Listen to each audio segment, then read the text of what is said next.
누교의 성도 여러분 안녕하세요. 7월 17일 목요일 묵상 시작하도록 하겠습니다. 계속해서 이번 주는 잠언 17장부터 22장까지 나와 있는 말씀들 중에 이 주제별로 구절들을 뽑아서 묵상하는 시간 갖고 있습니다. 오늘은 이 가난에 대한 주제에 대해서 나온 말씀들이 있는데 계속 반복되고 있는 내용들이 있어요. 그래서 그 가난에 대한 주제를 가지고 그 말씀들을 같이 묵상하기 원합니다. 특이한 것은 이 두 가지의 입장을 취하고 있어요. 그러니까 하나는 이 가난한 사람을 보호해야 된다, 가난을 한 사람들을 돌봐줘야 된다라는 그 명령이 나오고요. 또 하나는 이 가난한 것 자체가 결국 하나님 뜻은 아니다. 그러니까 이 게으름이 이 가난을 불러온다. 이런 주제가 또 나옵니다. 그래서 이 두 가지의 주제를 같이 한번 보도록 하겠습니다. 먼저 이 가난한 사람을 보호해야 된다라는 주제가 나오는데요. 17장 5절에 보면 이렇게 돼 있어요. 가난한 사람을 조롱하는 것은 그를 지으신 분을 모욕하는 것이다. 남의 재앙을 기뻐하는 사람은 형벌을 원하지 못한다. 가난한 사람을 조롱한다라는 것 자체가 하나님을 조롱하는 것. 그러니까 굉장히 무서운 거죠. 그러니까 함부로 그 약자들, 가난에 빠진 사람들을 뭐라고 하지 마라.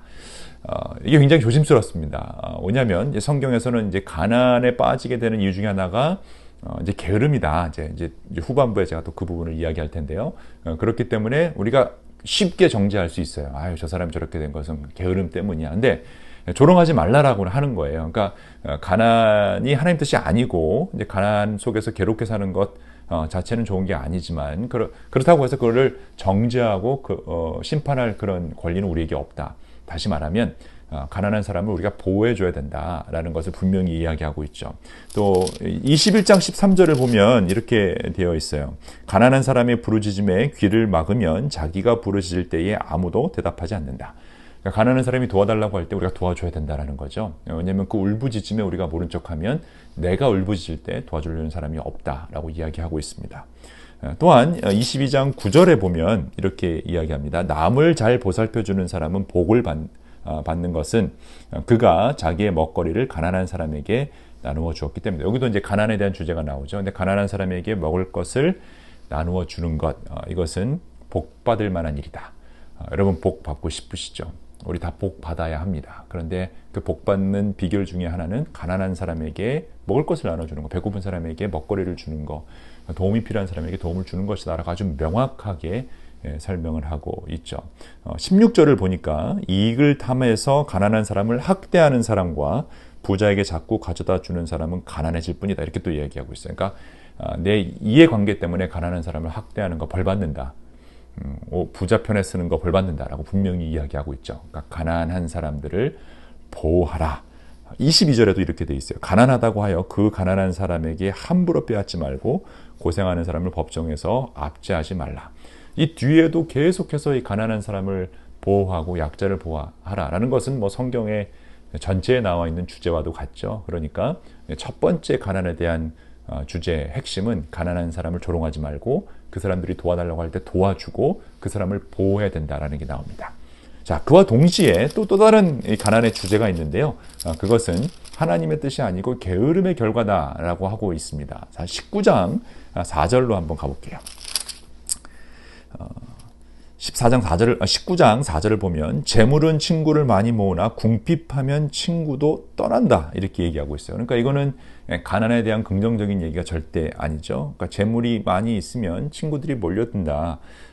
근데 궁핍하면 친구들도 다 떠난다라고 이야기합니다. 또 7절을 보니까 가난하면 친척도 그를 싫어하는데 하물며 친구가 그를 멀리하지 않겠느냐. 뒤따라가며 말을 붙이려고 해도 아무런 소용이 없다. 이거는 그러니까 가난에 대한 어떤 부정적인 내용을 이야기하고 있죠. 그러니까 우리가 열심히 성실히 일해서 가난에서 벗어나는 것은 하나님의 뜻임을 분명히 이야기하고 있습니다. 15절을 또 보니까 이렇게 돼 있어요. 게으른 사람은 깊은 잠에 빠지고 나태한 사람은 굶주릴 것이다.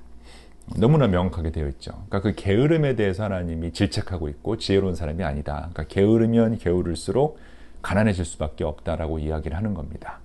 그러니까 그 가난한 사람을 당연히 우리가 보호해야 되지만 내 자신이 가난에서 벗어나기 위해서는 게으름의 죄의 유혹부터 이겨내야 된다. 여러분 우리 너무 게을러요.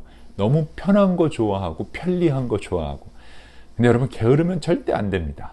우리 이 하나님 만드신 이 시스템 자체가 게으름에 맞춰서 사는 시스템이 될 수가 없습니다.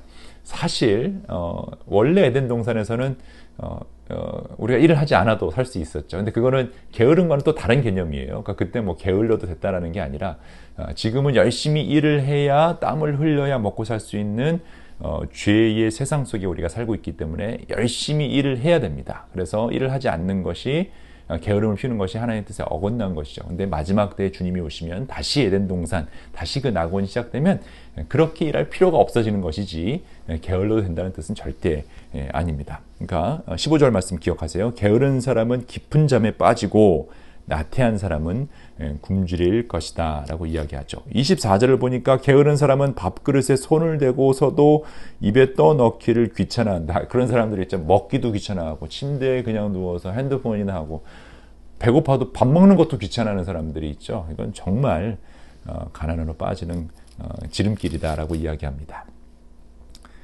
20장 4절에서도 계속 나옵니다. 게으른 사람은 제철에 밭을 갈지 않으니 추수 때에 거두려고도 하여도 거둘 것이 전혀 없다. 씨를 뿌릴 때가 있고 열심히 일을 할 때가 있는데 밭을 갈아엎고 이 모든 것을 해야 될 때가 있는데 게을러서 안 하면 당연히 추수 때 얻을 것이 없다. 이거는 그냥 이치고 삶의 자연 법칙이다라는 사실을 우리가 기억해야 되고요. 13절 보니까 가난하지 않으려면 잠을 좋아하지 말고 먹거리를 풍족히 하려면 깨어 있어야 된다.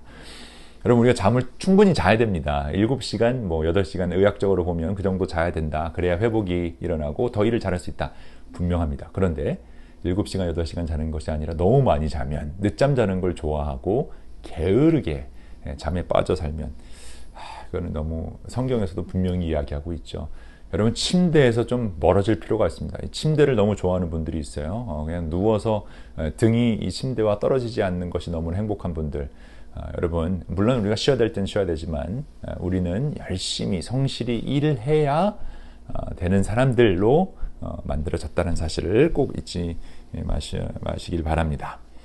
21장 또 13절을 보니까요. 가난한 사람의 부르짖음에 귀를 막으면 자기가 부르짖을 때 아무 대답도 없다. 이것도 또 어제 한 말씀이랑 연결돼서 보면 결국은 가난한 사람의 그 부르짖음에 귀를 막으면 또 도와주지 않으면 우리가 울부짖을 때 아무 대답이 없다. 가난한 사람을 보호해야 된다는 것을 중간중간에 또 넣어놨어요. 그러니까 참 신기한 게 잠언을 보면 게으름에 대해서 게으르면 가난해진다는 걸 얘기하면서 또 갑자기 또 가난한 사람을 보호해야 된다라고 나왔다가 또 그렇다고 해서 너희들 가난하면 안 된다. 이게 이제 계속 반복적으로 이야기하고 있는 부분 보여주고 있습니다. 22장을 가볼까요? 21장 20절을 보니까 또 이렇게 돼 있어요. 지혜 있는 사람의 집에는 값진 보물과 기름이 있지만 미련한 사람은 그것을 모두 탕진해 버린다. 그리고 정의와 신의를 쫓아서 살면 생명과 번영과 영예를 얻는다. 정의와 신의를 쫓아 산다는 것은 부지런하게 성실히 산다는 것을 의미하고 있습니다. 또 25절 게으른 사람의 욕심이 스스로를 죽이기까지 하는 것은 어떠한 일도 제 손으로 하기 싫기 때문이다. 아까 게으른 사람에 대해서 계속 이야기하고 있죠. 마지막으로 22장 7절을 보니까 이런 말씀으로 하고 있습니다. 가난하면 부자의 지배를 받고 빚지면 빚쟁이의 종이 된다라고 이야기합니다. 그러니까 이 가난에 대해서 두 가지를 오늘 계속 보았는데 가난한 사람을 돌봐주고 조롱하면 안 된다라는 모습과 게으름은 가난해진다. 그러니까 우리가 이 가난을 바라보는 이 두 시점을 기억하고 게으르지 않게 성실하게 살면서 그 가난에 빠진 사람들을 또 정죄하지 않고 조롱하지 않고 보호해주는 그런 여러분과 제가 되기를 열심히 우리 같이 한번 기도할 수 있으면 좋겠습니다. 기도하겠습니다. 하나님 오늘은 가난에 대해서 보았습니다. 하나님 주시는 말씀, 가난한 사람을 절대 조롱하면 안 된다. 그 사람들을 보호하고 가난한 사람들에게 먹거리를 줘야 되는 것이 우리가 복받는 길임을 봅니다. 그와 동시에 내가 너무 게을러서 가난에 빠지는 것 또한 죄임을 우리가 보았습니다.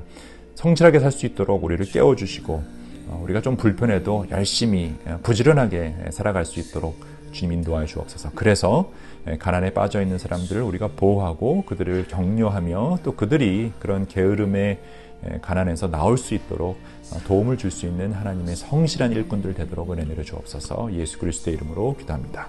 아멘. Light on to good. 오늘도 성실하게 부지런히 시원하게 화이팅입니다.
주님의 날